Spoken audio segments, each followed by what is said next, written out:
Boa noite, amigos.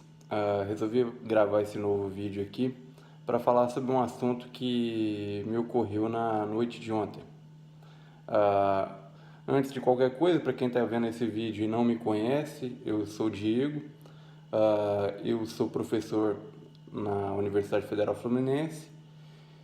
Tenho uma família e uma formação cristã, né? De uma igreja um pouco mais tradicional, uma igreja protestante tradicional. Bom, no que isso tem a ver com o vídeo, vocês vão entender logo na sequência.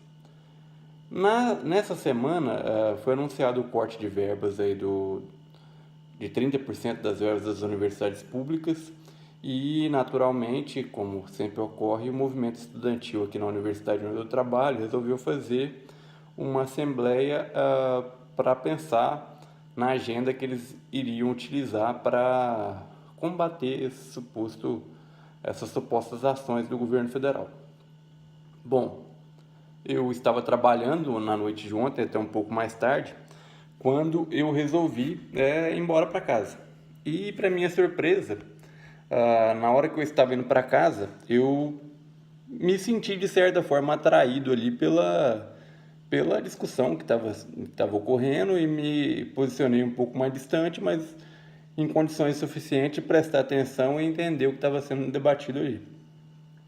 Bom, e foi aí que me ocorreu que eu descobri um parentesco no mínimo inusitado e inesperado. Bom, observando o andar da reunião ali da Assembleia dos Estudantes, eu pude concluir que o movimento estudantil na Universidade Pública Brasileira talvez se pareça muito com tem um modo de ação muito semelhante ao que ocorre em igrejas neopentecostais. E por que isso é inusitado? Porque se você perguntar para qualquer integrante de movimento estudantil, talvez grande parte deles sejam bem críticos ao modo de ação desse tipo de igreja.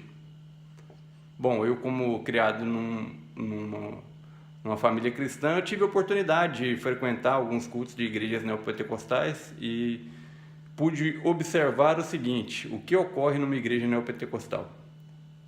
Lógico, temos exceções aí, e se você faz parte de uma igreja desse tipo, comunga aí dessas práticas, talvez a sua igreja seja uma exceção e isso não sirva para vocês. Mas o que eu pude observar em boa parte dessas igrejas é que muitas vezes tem uma pessoa na frente que está de certa forma emocionada, falando com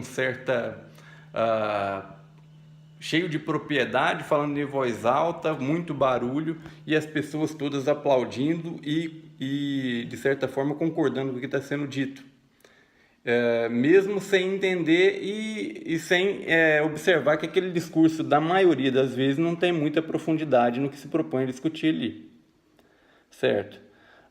Se eu disser isso em frente a grande parte das pessoas integrantes de movimentos estudantis das universidades públicas, eu provavelmente vou ser aplaudido, porque é bastante comum eu observar crítica desses estudantes que pertencem aos movimentos estudantis a esse tipo de igreja. No entanto, o que eu pude observar na reunião de ontem do grupo de estudantes aqui da UF é que as práticas deles não são muito diferentes dessas aí que eu citei. Se você for a uma reunião de qualquer movimento estudantil, DCE ou diretório acadêmico, você vai observar que sempre tem alguém na frente falando uma coisa de forma entusiasmada, as pessoas estão aplaudindo e sem entender que aquilo ali que está sendo dito não tem profundidade nenhuma. Na maioria das vezes eles falam coisas assim,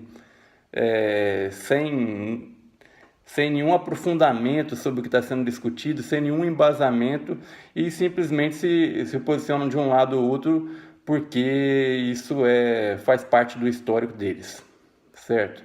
E é uma pena, né? Porque sem entrar no mérito da pauta que estava sendo discutida ontem, muitas vezes esses movimentos estudantis poderiam contribuir um pouco mais para o aprofundamento do debate das questões importantes e no fim o que eles fazem é proselitismo político e